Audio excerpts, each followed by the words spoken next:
Morgan, Thomas, Ellis, Tolbert, how are you, gentlemen? Appreciate you joining me today. Pretty good. Thanks for having us on. Yeah, appreciate it, Walt, always. Oh, there you are, Morgan. Thoughts on what you just heard? I mean, assuming you heard that, did you hear Justin's picks as the potential number one pick in the next NFL draft? The Steelers and the Carolina Panthers and perhaps the Saints were in that mix. Anybody buying that? No. I'm just personally not buying it. I'm not buying it. I think Carolina did enough defensively in this draft to be able to keep them in games, and a lot of people discount the fact that Sam Darnold played for one of the worst coaches ever. So I think if he can just get Joe Brady, get the talent around him, as he already said, I think they'll be one of those mid-tier teams. I'm not saying they're going to be great, but I don't think they're going to be a first-round pick. I mean, the first pick. I just don't see that one. Morgan, you got anything on that one?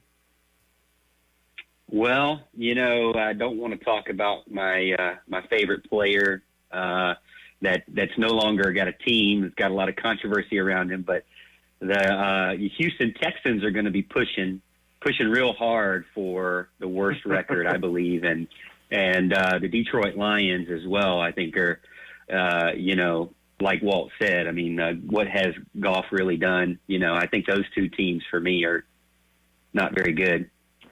Yeah, I'm buying those two teams, Morgan. Morgan, you say you don't fully know the NFL, and that's an area that you're striving to learn more in. Well, you just aced the exam, because I would say that that it is those two teams. It's definitely not the Pittsburgh Steelers. The Steelers. No. The Steelers are going to be dangerous because they're going to be able to use multiple personnel groupings now for the first time ever. They have two tight ends. They finally have a power running back that's not going to opt out every other play, and I think that's what they've been lacking. So. I don't know. I think the Steelers are still a very viable team. I would be shocked if they're not in the playoffs, quite honestly. And as far as the Panthers are concerned, yeah, I'm with you, Ellis. I think the Panthers are a 500 team, maybe better. I'm concerned. I think the Saints are going to have a bit of a drop-off. I think Tampa's going to be dominant. Who knows what Atlanta is? There's going to be some opportunities within that division for Carolina, and I really love the direction the Panthers are headed in. I love their last two drafts. I love Rule's approach to putting a team together. The guy values team speed and athleticism, and he's I said this, Ellis, when they hired him, I said this guy's goal is going to be to make the Carolina Panthers the fastest team in the NFL within 5 years. I think he's on his way to that. I couldn't be in more agreement than with that statement. I think the guys that they are getting right now, both at the wideout position, you already have one of the most electrifying players in the NFL and Christian McCaffrey at running back. I'm just hard-pressed to find, but again, Sam Darnold does have to be able to produce. But if he can, even at just an average level, this team can be pretty good. And I just don't see them being the number one pick, not this year. No, I don't think so. I really like. Houston... Go ahead, Moore. I mean, I really like. You can't really. I mean, Sam Darnold. You can't really grade anybody. For the Jets. I mean, it really. And he's still so young.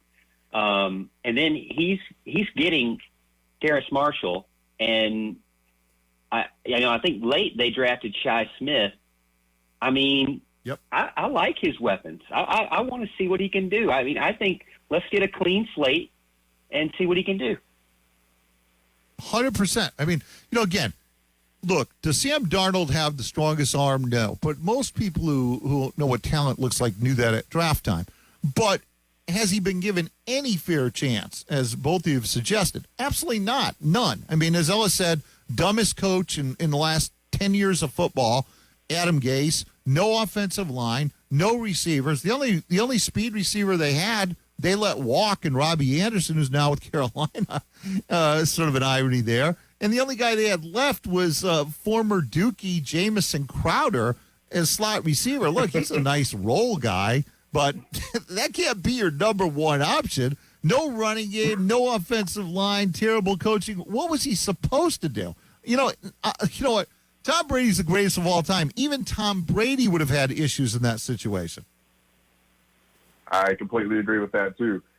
You were talking about just Robbie Anderson. Robbie Anderson was doing pretty good when he was there. Again, it's just all the factors of Sam Darnold not being able to – he was put in a situation way too soon, and, it just didn't work out. He has an opportunity down at Carolina. If I'm a quarterback and I'm looking at Robbie Anderson, DJ Moore, you just brought in Terrace Marshall, you already had Christian McCaffrey, you brought in Chuba Hubbard, depending on what his mileage looks like, that could be a really good guy, and your offensive line is getting better, and then you know that your defense has been steadily retooling every year.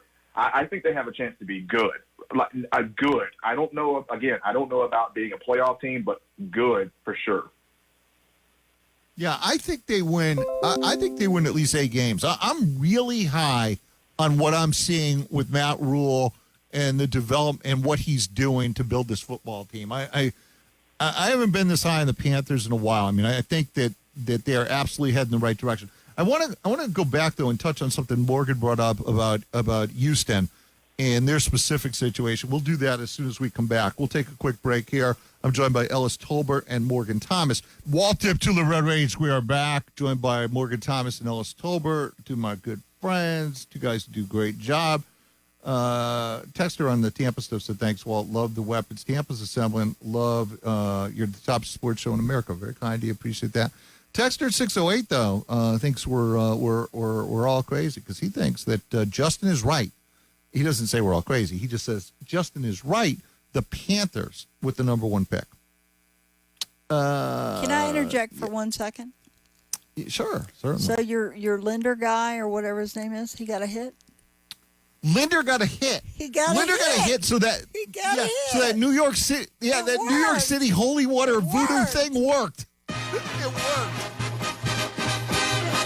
Meet the Mets.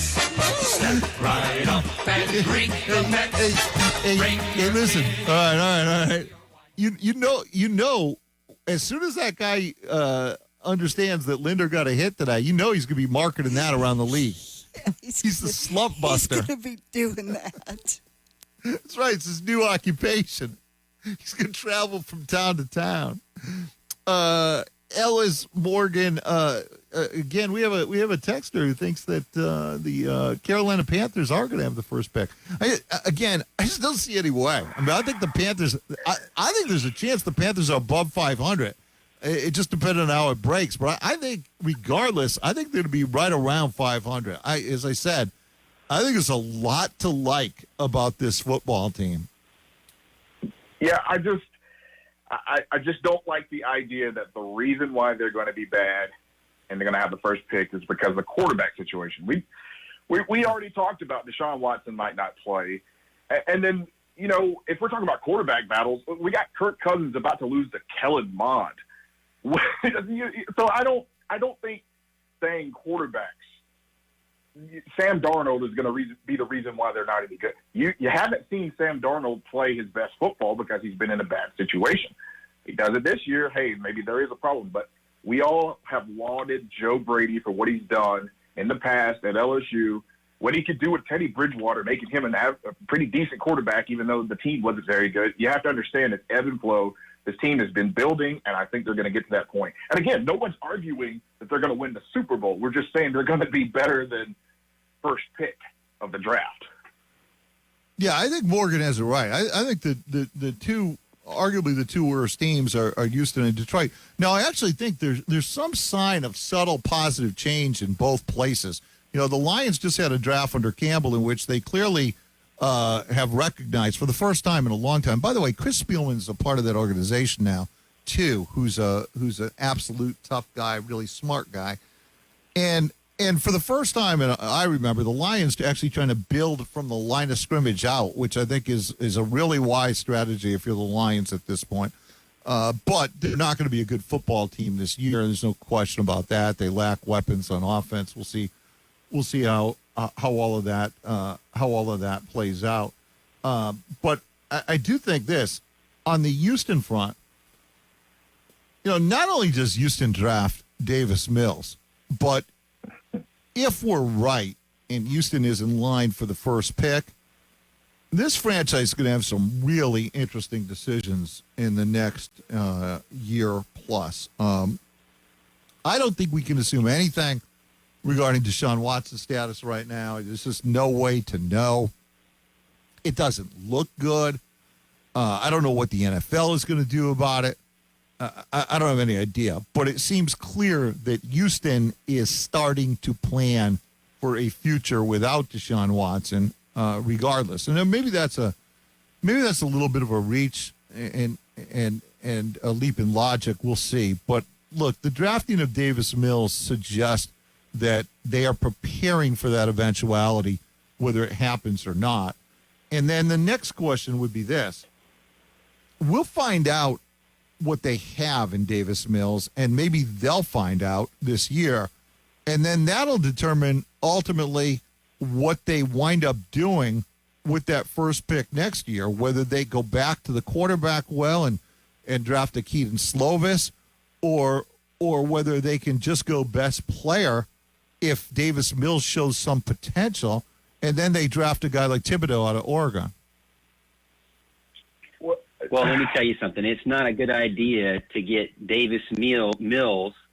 I mean, he's no Deshaun Watson, and I mean Tyrod Taylor, still has some left in him. But you think Davis Mills is going to be running all over the field away from defenders like Deshaun Watson had to for the past 3 or 4 years? I mean, with an offense, I mean it's terrible. The offensive line. It was hard to watch those games. I mean, because I cared about Deshaun, and his life was in danger every play. What's Davis Mills going to do? I think they would have been better off building up for the eventual trade and for the eventual first round pick, and not even work. They already had Taylor that he brought in. So to me, it didn't make sense. They just wasted that pick, and they should have just built up more draft capital.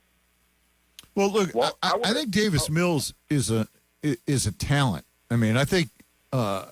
Quite honestly, if you adjust your sunglasses just right, he looks a little like Andrew Luck. He's the same type of build, same type of arm, quality athlete, not a Deshaun Watson magical ability to extend plays.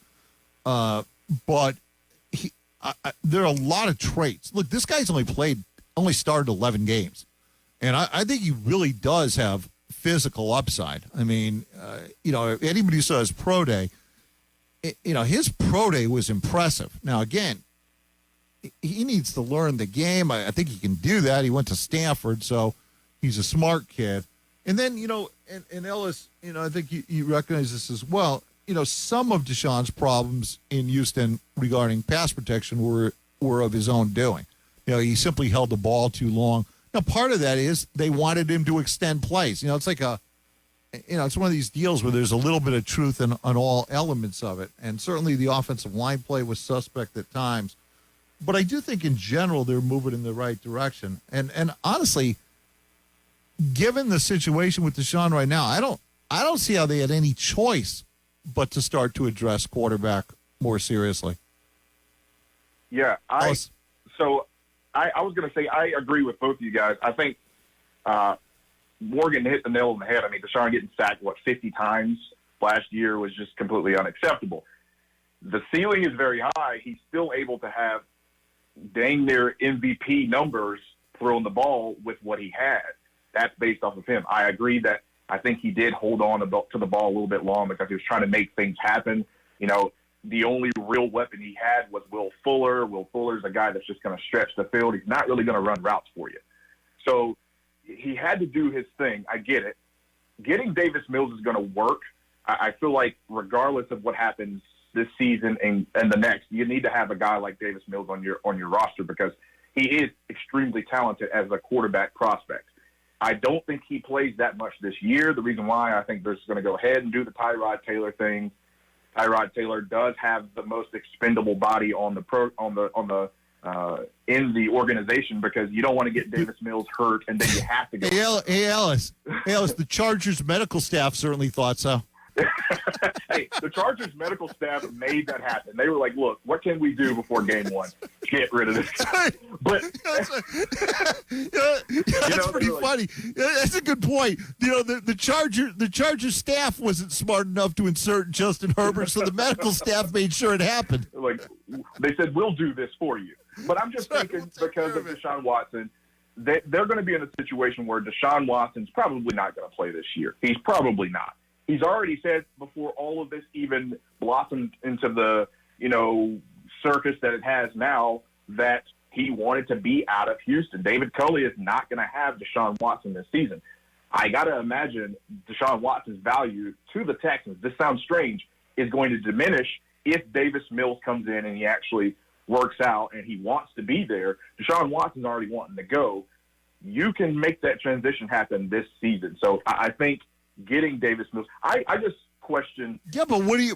You were talking. But Ellis, let me stop you for a second. But what do you do? You say you can make the transition happen. You may be able to make the transition happen in moving on at quarterback, but you still have the specter of what happens with Deshaun Watson because, I mean, to my way of thinking right now, he doesn't have any trade value. I know that there were still some teams that allegedly were expressing interest, like Chicago. Well, they're not going to be expressing interest anymore. I mean, I just don't know right now, as that situation stands, I just don't know what Deshaun's value is. I mean, how can a team in this sort of public perception world we live in right now bring in Deshaun at this point? Well, that's why I was saying his value is going to diminish. Davis is going to grow up if he comes in and shows he's competent. Deshaun Watson, you might have to bite the bullet. He doesn't want to be there. You don't want to deal with the spectacle that comes around him. Cut him and just move forward, and then try and get that first pick and find somebody that can be in your wide receiver core that can actually make some plays. Wow. Cut him. Interesting. Again, none of us have any idea really how that ends. We just don't know. I mean, I'm still inclined to think civil means settlement at some point. Right. Unless civil tips to criminal. But as long as and again, I realize there is I guess there's a criminal arm of it now, a criminal tentacle of it now, but it's still primarily a civil matter at this point. And again, maybe that's subject to change. It's one of these things, as we say, not knowable. Quick break. I'm joined by Ellis Tolbert and Morgan Thomas. We'll be back. Broadcasting live from the Priority One Security Studios, WCCP 105.5, Clemson, Greenville, Anderson, WAHT 1560 Cowpens, 97.5 Spartanburg, the Upstate's #1 choice for sports. We are the Roar.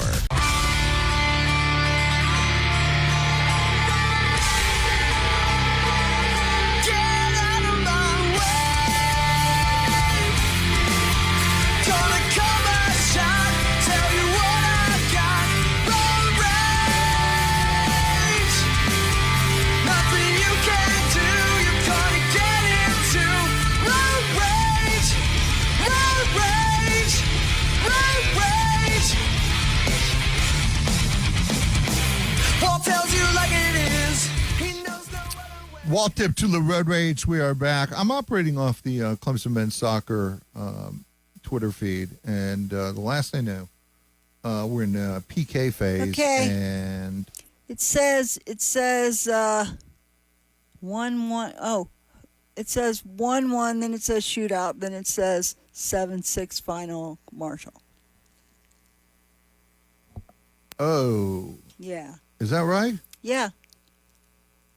Well, don't act like that's bad news. I know it is. You asked me if it was right. Well, I'm just reading. Oh, okay. All right.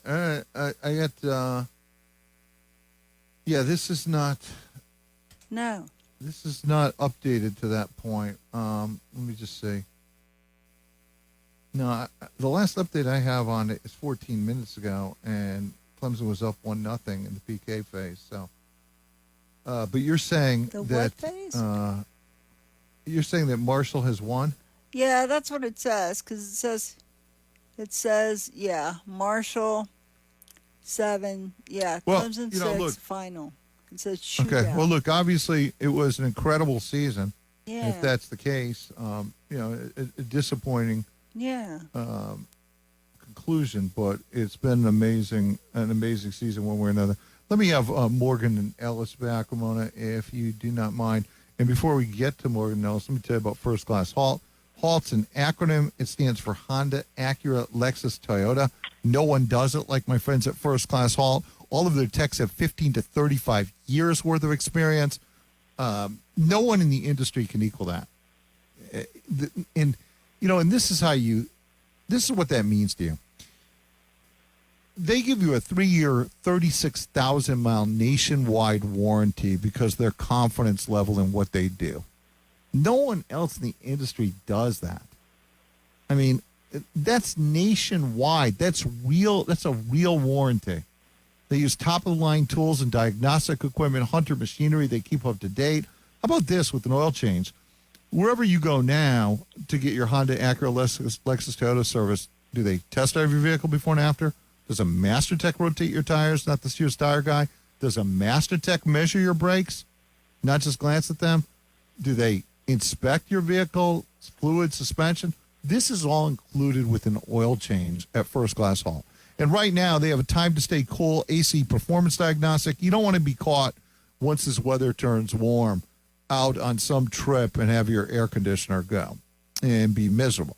So get your air conditioner situation checked out. AC performance diagnostic includes up to 1.5 pounds of Freon, AC fan operation diagnostic, plus an AC performance test. $159.95, regularly $219.95. Take advantage of that. Also, 10% off labor for students, military members, first responders, or healthcare workers. How about that? 2 locations, Anderson, Greenville, to serve you. Go see them. You will thank me later. All right, Morgan, Ellis, we're talking a little bit about the Houston Texans and their situation and what the future might hold for them. And again, it's very cloudy. I think these lingering issues are certainly problematic. I think we saw an example even with this, because Antonio Brown had one civil matter hanging over his head with his alleged trainer or whatever she was, and I think it was a trainer, and that matter had not been settled until like a week ago. As soon as that matter was settled, Tampa Bay re-upped him. So it couldn't have been more clear. Tampa was not going to re-up him until that matter was settled, and that was a single situation. Obviously, the situation that Deshaun is in is not a single situation. It's much more entangled than that, Morgan. Oh yeah, and I wanted to say, I don't know if it was yesterday or today. One of your millions of dog fans that you've riled up this week was talking about building character and developing people, and wanted to go out and had the audacity, in my opinion, to say something about Deshaun Watson. And correct me if I'm wrong, I don't remember him having any issues. I know he didn't have any issues here at Clemson. I met him when he was 17 years old, and he was the shyest guy in the room, and he was also one of the skinniest guys in the room. And so it was a little bit like, okay, this is the next 5-star guy. This is the guy that everybody's talking about. And I wasn't into sports as analytics as much as I am now, but obviously we know what he's turned into.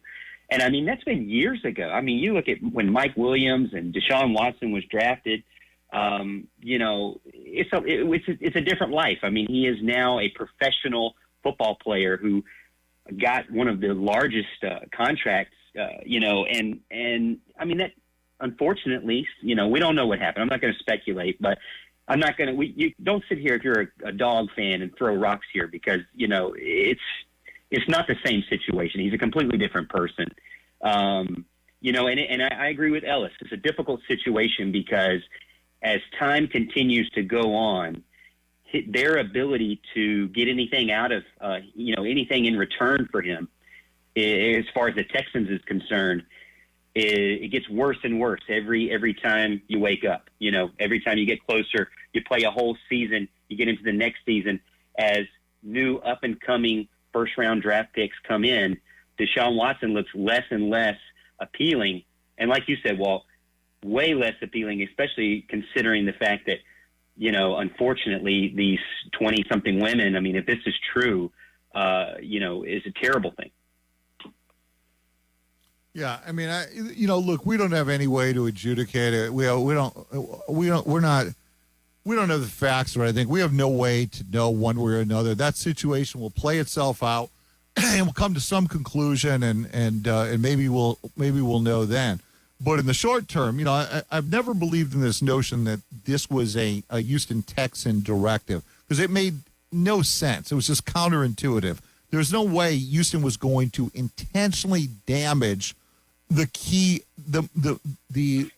from a monetary standpoint, the most valuable element of their franchise. It just didn't behoove them to do so in any way. It didn't make any common sense for Houston to be at the center of this. Again, the attorney, Busby, who knows what his motivations were, but it didn't make any sense from a Houston standpoint, because at the very least they had significant, major trade value with Deshaun Watson before this all started. Now there's essentially none, at least at this point in the process. I mean, seriously, who's going to give up any draft picks of any consequence for the prospect of Deshaun right now? You're not going to do it. There's just, because to begin with, you don't even know whether the league's going to make him eligible to play. They may not. He may be on the commissioner's exempt list. So that's right. Right now, he's not. Honestly, it's astonishing for a 25-year-old quarterback who's one of the best young players in the game to have no value. But fundamentally, right now, he has no value. Until or if something changes, he is.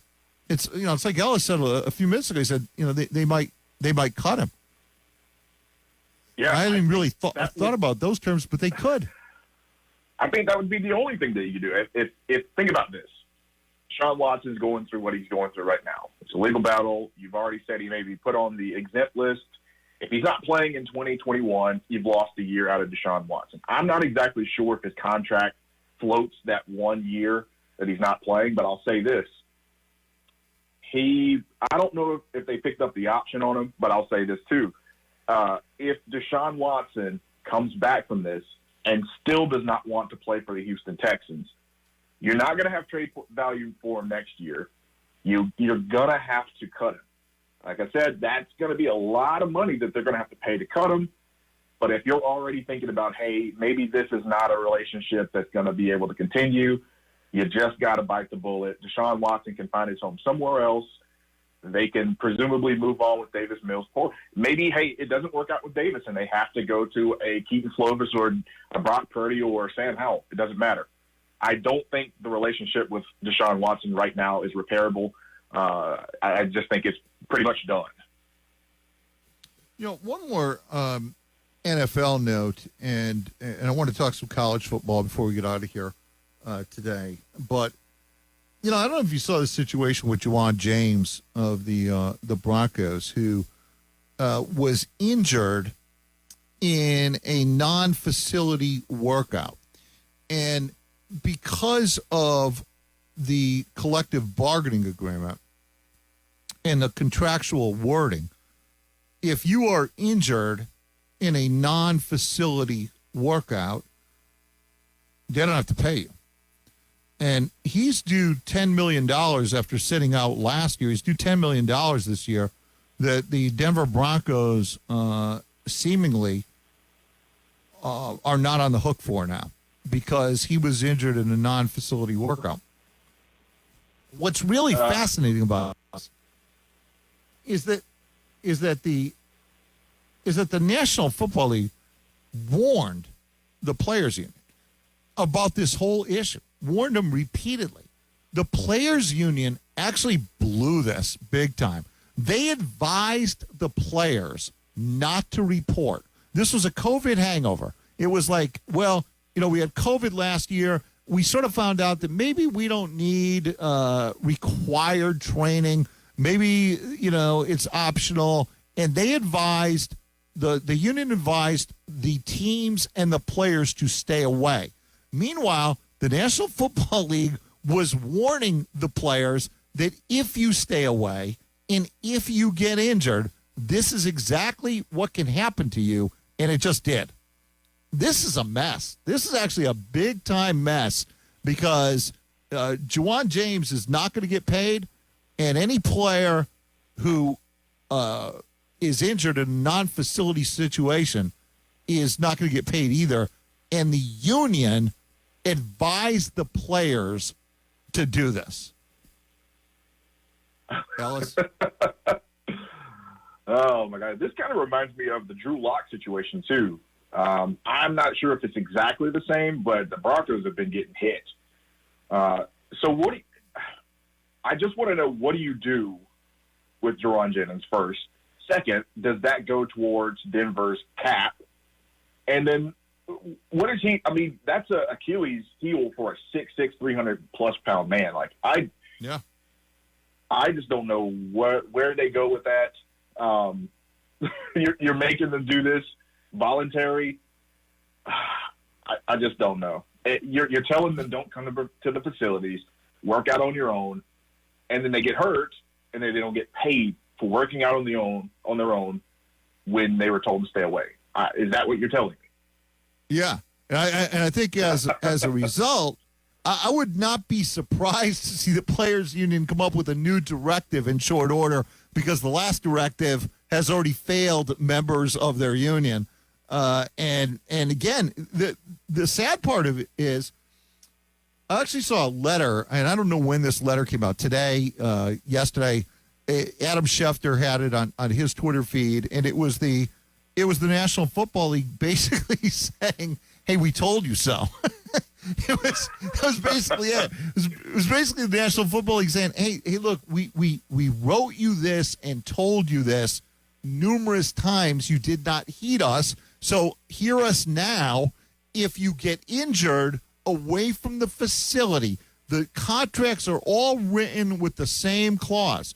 It has to be a football-related injury to be paid, and no injury that occurs away from the facility is considered football-related."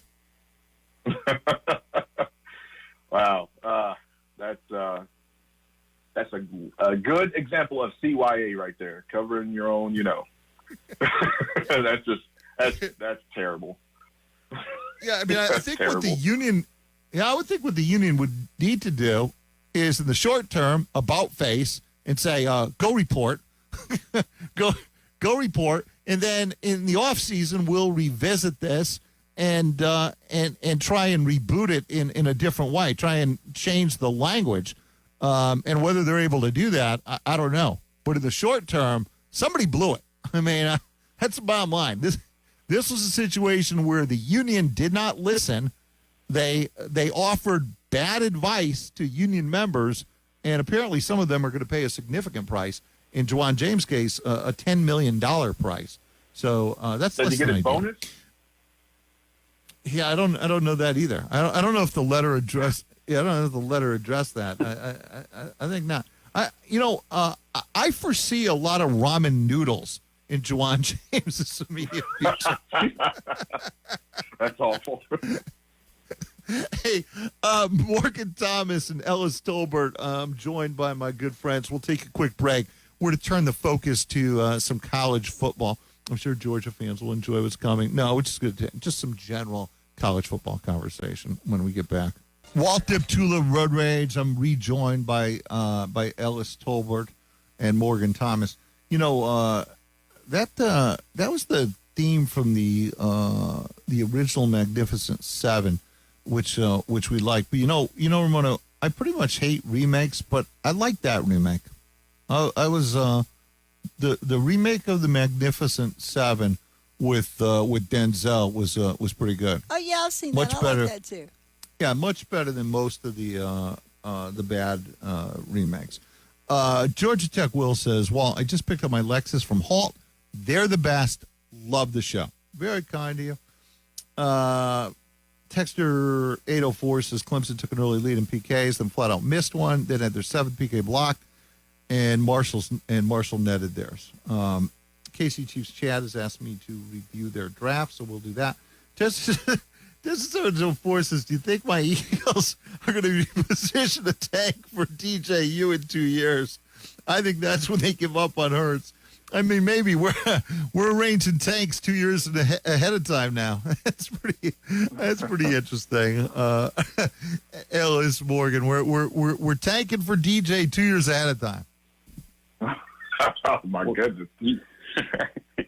Yeah, you have the blueprint with Jacksonville. Just tell all your starting defenders to take a couple of games off and nurse some knee injuries and ankle injuries, and then have your offensive line stop blocking for anybody, and then you basically end up with the first round draft pick, first overall. Yeah, the Miami Dolphins. Go ahead, Ellis. I was going to say, don't pull a Jets and accidentally win. That's right. That's right. That's exactly right. The Jets couldn't even do losing correctly. But there is no, look, barring injury, and I've said this for a long time, there's no doubt in my mind that DJ Uyunglele is going to be the next Clemson quarterback taken number 1 overall, and I would not be surprised if Brian Brzee is right behind him. In fact, I will tell you today, actually I said it when he came to school, when he was still a high school player, those two guys could wind up being 1-2 overall. That's perfectly conceivable based on what I think are their traits and talent levels. In terms of quarterback ratings this year, and let's talk a little college football.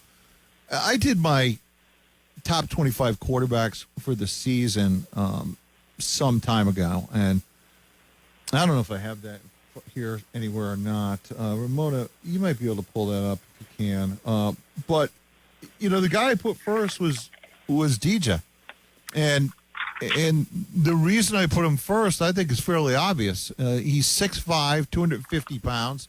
He has one of the top 10 strongest arms I've ever seen at any level. Significantly stronger arm than Trevor. He is very accurate, and we've seen him tear up Notre Dame on the road, throw for 440 yards without the benefit of any running game. He couldn't run himself because his shoulder was injured, and Clemson didn't want to run him. And Notre Dame knew that, so it was very easy because he couldn't keep them honest in any of the read game to handle Travis Etienne. So it was you knew you weren't going to run the football in that game against that Notre Dame team that day on the road, and yet DJ was still unbelievable, and I think he's going to be great right from the get-go. It seems impossible that one school could have such riches at quarterback, but there's not going to be any drop-off at this position. Thoughts? Nope. Yeah. Morgan, you want to go? Yeah, I mean, I think, luckily we were able to see what DJ did. We got a little glimpse of it, and man, he had an amazing game against Notre Dame.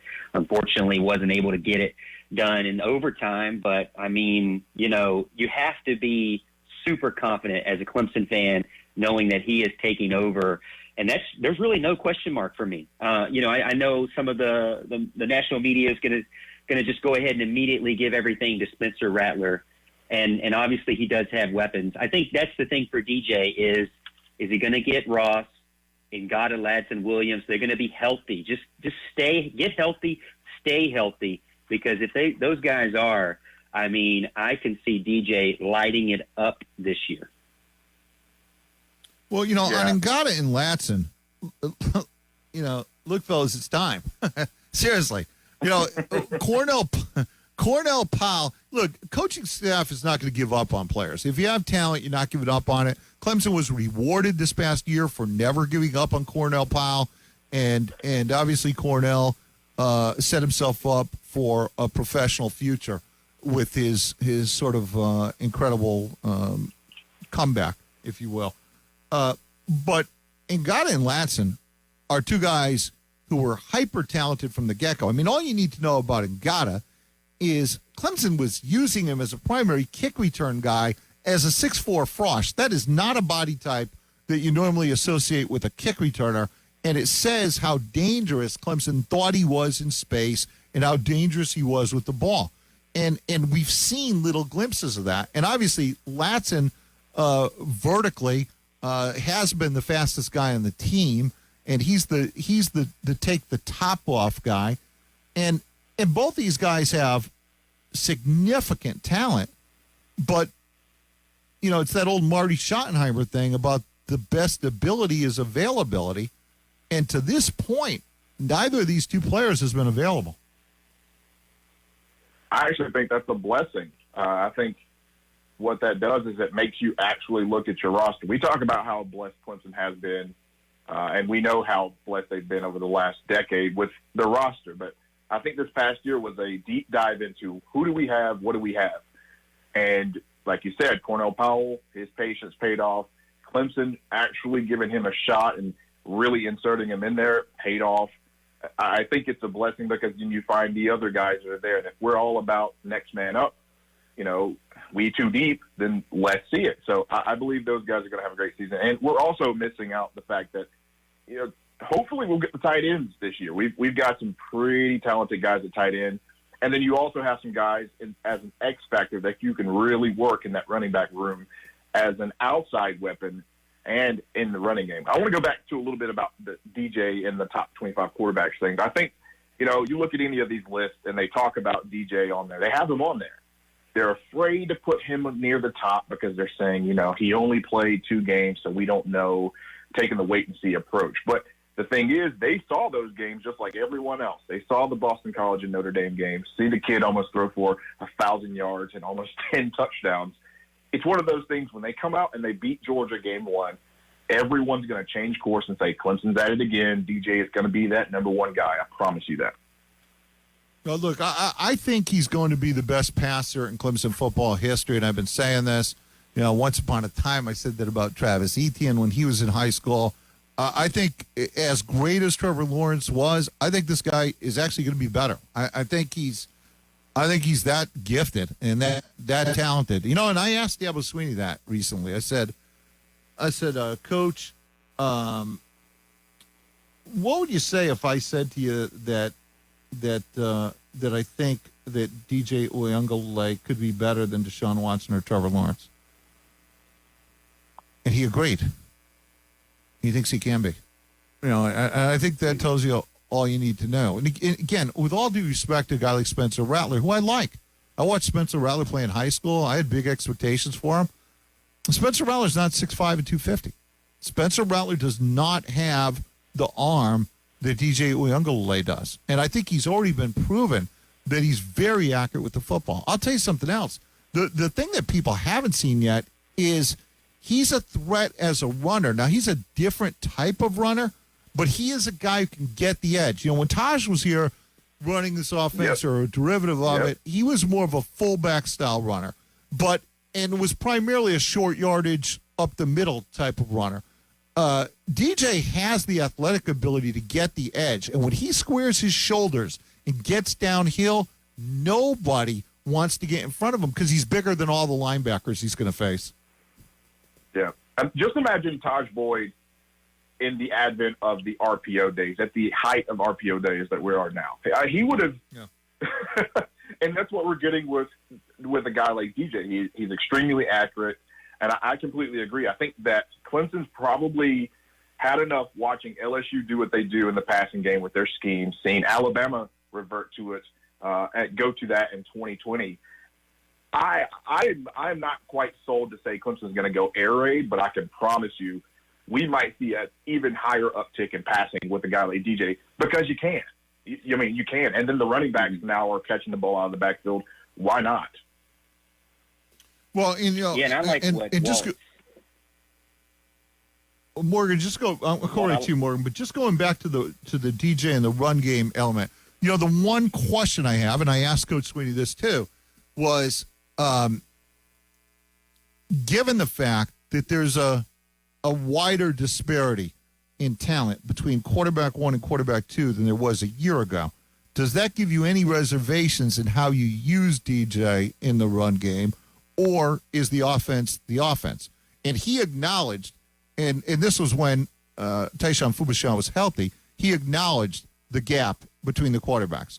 But he also did say that, fundamentally the offense is the offense. I still have to wonder if that's actually going to play out that way, though, guys, because I think that, you're going to run DJ enough to keep opponent defenses honest, but not any more than that, at least until the games matter at the end, because there is a risk associated with losing him now. Yeah, I think you have a good situation where Phil Maffa. I'm really high on Phil Maffa. I get comments all over on YouTube about Phil Maffa, and just can't wait to see what he can do. He's got a huge fan base, and so I think with the addition of Maffa and Shipley, you're already seeing him in the spring game early. That gives some more, that gives versatility there in the running back room with faster guys, more like your Dukes and your Dixon, and including Pace too. Pace is kind of a more bigger guy, I guess you could say, and I think you could see the same thing that they did with Trevor. Like you mentioned earlier, Walt. There's no need to reinvent the wheel. Plug DJ in, plug these new guys in, and run those plays where you're running the quarterback behind the running back as the lead blocker. I could definitely see that. And let's not forget that Bo Collins is here. That was his first touchdown of the spring game. That's a guy he played with in high school. He's going to be very familiar with. It's a unique situation when you get to play with somebody you're used to, kind of in the same way as Trevor and Travis in Jacksonville. When you're used to somebody, it can make it a lot easier for you to get connection with them. Well, E.J. Williams is a guy who came on last year and provided Clemson a little bit of a lift when they needed it. And, physically was probably from a college strength and conditioning program, needed another year to be able to fully see what he's capable of. But you should have that benefit this year too, Ellis. Yeah, that's why I was saying it's one of those years where they had to dig deep and find out exactly what you had. Now going forward, you've seen the upside, the extreme upside of a guy like E.J. Williams, even at his being undersized. Get him another year going through. You're in the power hour. At this point, Clemson they're not really lacking for anything offensively. We want to see what happens with this line. And have they retooled? Are they bringing the young guys along? But I don't think it's, we did talk about that quarterback drop-off. Like you said, there was a drop-off with Tyson. No offense to Tyson, but it's going to be that way regardless. We're talking about what happens if Will and Bubba ends up going to the pros in baseball. What are you going to do? You're going to have Hunter Helms. You're going to have another kid in Billy. But what happens if you bring in a backup from the transfer portal? There's still going to be a drop-off. So I think Clemson does have to maybe learn from other people's mistakes. You see what happened to Miami when De'Aaron King goes down. I'm not even talking about De'Aaron King like he's the greatest quarterback, but the difference between him and N'Kosi Perry was pretty huge. And I think that hurts. So I think Clemson's going to play it smart, but not be overly conservative. They have to have that threat at quarterback to be able to keep defenses honest. And on the receiving core, think about this. There is a ton of talent in this mix, and there's a lot of options. There's a lot of depth in this receiving room. So, I think one way or another it's going to be figured out. But you also lost two mature bodies in Amari Rodgers and Cornell Powell, two kids who were thick, tough, proven that they can stay on the field. Again, the crutch of those two guys is gone. You don't have those two guys. So now you need a healthy Justin Ross back. When he's going to be fully ready to go from a football standpoint, I don't know that we're going to know until we see it.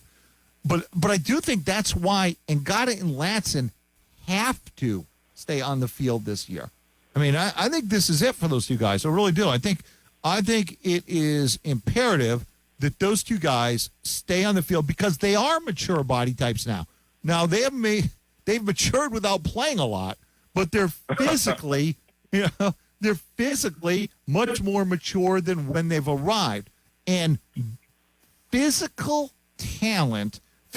mature talent at wide receiver is the new hallmark that determines who wins national championships. I want you to think about that thought as we go to break, and we'll discuss it on the other side. I'm joined by Morgan Thomas, Ellis Tolbert. Great conversation. Appreciate guys joining me today. All my rowdy friends. Walt Deptula Road Rage. I'm not sure how much of the rest of the country we're going to be able to cover in 12 minutes. And quite honestly, given the last 48 hours or so, the Georgia fans are probably glad we're not going to. but so let's just stick on this subject for a few minutes here, since I have Ellis and Morgan, and maybe we'll get to something else tomorrow. But as we head towards this season, Ellis, I'll ask you, then Morgan, I'll ask you. Chief concern for the Clemson football team. Everybody has concerns. I don't care who you are. Everybody has concerns. Chief concern for the Clemson football team. I guess 1A would be, have we actually shored up the offensive line? I know there's a lot of talk. It looked really great, but you can't really glean too much information from spring games because Clemson does not do good on goods. So I just want to make sure that we have that protection. And then, honestly, what happens behind DJ? I know you don't want to put too much emphasis on what-ifs, but you have to be prepared for it because that's what happened to us last year. COVID put us in a situation where we went into 2 games without Trevor Lawrence. What happens if we do not have DJ this year? I think really that's about it from me. I'm pretty solid on the team. I never like to be, this team is definitely going to win a national championship. But out of the last few years, I think this one has a chance. So I think that's it. Morgan? Yeah, I think that, I'll try to add one in there if I can, just to throw something different. But, everybody knows that I think that if you see a smoke in the ACC schedule that Clemson has with the offensive line, then it's going to be a big deal when it comes to November, December, and it's going to be an issue. And that's what happened in 2020. We mentioned early on, hey, this is it's not a big deal. They'll just get it going. Clemson doesn't turn it on. And then you realize, okay, Travis Etienne is struggling to get 100 yards every week. And this is actually a consistent thing. And then you start to realize, okay, this is for real, and then that significantly hurt Trevor Lawrence and his ability, and Tony Elliott. A lot of people like to get on Tony Elliott. Boring plays, lack of creativity. Hard to do certain things when your offensive line will pass block but won't run block. And so they've got to fix that. I mean, this is serious things, and they've got to develop those guys because, as you mentioned about development, Clemson has to develop those offensive linemen. They don't just get five stars for seemingly no reason like other teams out there we won't mention. But they have to develop them. And Tristan Lee, I would love to have had him in the spring, but he's not going to come till the summer. So they got to develop. And then to add something to Ellis, I would say, the deep secondary. Nolan Turner played a little bit undisciplined, kind of out of his element against Ohio State. I know it felt like it took him a while to get adjusted after being out for the first half. And then Landon Sanders, is he gonna continue to be the starter, or is this somebody else like an R.J. Mickens or somebody else going to step up, and maybe a Joseph Charleston or someone? I'm interested to see with the secondary. Look, I think Sanders has talent. I just think he needed to grow into the position. A lot was asked of him last year, and I don't know that he was ready for all of it. But obviously, I think the offensive line is first and foremost. Look, this line didn't create any movement in the middle of the line last year. It just didn't. They didn't create any movement, didn't block anybody. There was nowhere to go on the interior. The interior of the offensive line has to play better. It simply does. And now, again, I think part of that is you do need a quarterback run game to keep opposing defenses honest, especially because there is a new stable of backs. And I think that's another question. I think the question is, Clemson has seemed to favor a single back.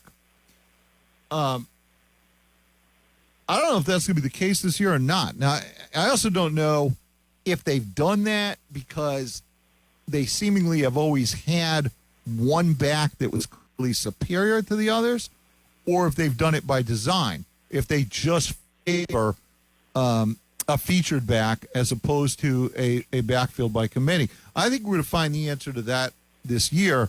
And in part, it's what you brought up earlier, Morgan. It's that I'm not so sure that the two most talented backs on the team aren't Shipley and Maffa.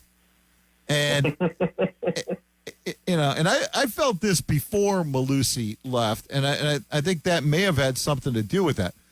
And I almost have a feeling that that Clemson's trying to keep Shipley a little bit on the down low because he really is very Christian McCaffrey-like. This guy is built similarly. He has similar athletic ability. He has a similar skill set.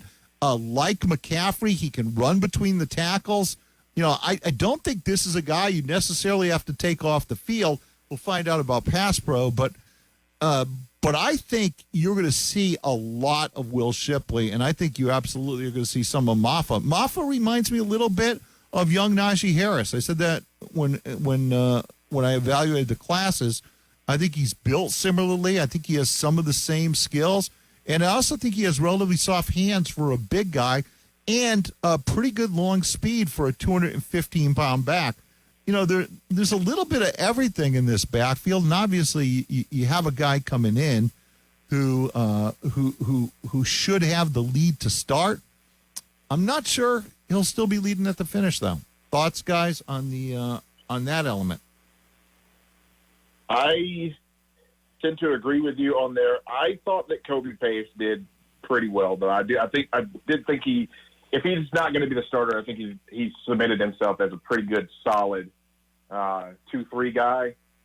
I would like to say I'm just going off of skill set here and what you've said. Obviously, they've been running that altered, augmented version of the Chad Morris power spread, but they're going into their own thing now. That's why I hinted to it a little bit earlier in the show. I think Clemson might come out with some packages where you'll see a guy like Will Shipley on the field at the same time as a guy like Phil Maffa, just because you can maximize everything. Imagine if you're running an RPO and you have weapons on the outside, you have tight ends, you also have the quarterback that, if he shows that he's willing to run, could be dangerous and hard to take down. And then you also have to talk about a power back like Maffa and a guy who can just completely take the ball and be explosive in Will Shipley. I'm not sold that we will not see more 21 personnel out of Clemson coming up this next season.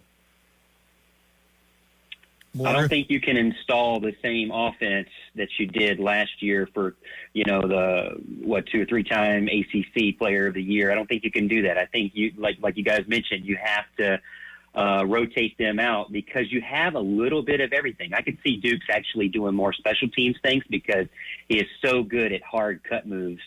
And I love that CJ Spiller is there. I got his jersey hanging on my wall. So, obviously I'm excited about that. I look forward to seeing what a guy who's been there, done that, can show these young guys how to develop and what it takes to become NFL ready. I think Lynjay Dixon is excited. He's mentioned already just how much CJ has helped him. I can't wait to see Lynjay because when he got his chances, he showed some flashes. So let's not write him off. But, man, I'm telling you, it goes back with those wide receivers. Joe Joe's coming. Bo Collins is coming. Same thing for Lynjay. Maffa and Shipley are there. They're here. The time is now for them too. They're going to be fighting for some snaps for sure. Yeah, the deal to be on Lynjay is I thought he looked very indecisive for much of last year. His burst looked like it was gone. I don't know if there was an injury. I don't know if it's a confidence issue based on that offensive line. Heck, I saw that happen with Cam Akers at Florida State. So, it could certainly happen to running backs. And then I thought late in the year he found it again. I don't know exactly why. Maybe it was health related, but he seemed to find that burst again and that explosiveness, which he always had. And so I thought he looked much better late in the year. And I do think he comes into the season as the leader. But I think it's going to be a tough group to hold off. And again, I think a big part of that is going to be Shipley. I just think Shipley is so gifted that as this season starts to unfold, I think it's going to be hard to keep him off the field. And as Ellis said, look, he's obviously so versatile. Look, you can do some of the things that Southern Cal did with Reggie Bush back in the day. You can line him up in the slot. You can line him up wide. You can, run him on wheel routes. You can do a million different things with him because of his skill set. He's equally adept as a wide receiver as he is a running back. But he runs hard, like McCaffrey. He can run between the tackles. I think if people think that kid can't run between the tackles, I think they're making a mistake. We're basically out of here. I wanted to talk a little bit about Justin Ross and use in the slot, but, suffice it to say, we all know Clemson's not utilized the middle of the field in the last few years. Now, I think there are a variety of reasons for that, but I think that's why the prospect of Justin Ross in the slot is intriguing, because obviously the coaching staff feels he has the short area quickness to get free quickly, which you need out of that position to provide an early target for a quarterback. But the other thing about it is Jefferson at LSU loved the slot because he had a two-way go. He thought it made it impossible for people to cover him because they just didn't know what direction he was choosing. I think Justin Ross can give Clemson some of that same thing that Jefferson gave LSU in that role. And that's why I think the middle of the field opens up as long as Ross is healthy. Last word, Ellis. I just randomly chose you because we're out of time. Go ahead. Yeah, I completely agree with that statement because you're thinking about, Alabama did some of the same things. They put Devontae Smith in the slot a lot, and that creates mismatches everywhere. If you have a guy like Hunter Renfrow, of course he's going to run the route correctly, but he's not going to outrun some of the faster 4-4, 4-5 running linebackers and safeties now. But you're going to have a Justin Ross who's going to have a size advantage and a speed advantage over both positions. It's going to be hard to cover. Guys, we're done. Ellis, Morgan, great having both of you. Great work on the show today. Thank you very much. We're done. Thanks to Ramon and all of you. Broadcasting live from the Priority One Security Studios, WCCP 105.5, Clemson, Greenville, Anderson, WAHT 1560 Cowpens, 97.5 Spartanburg, the Upstate's #1 choice for sports. We are the Roar.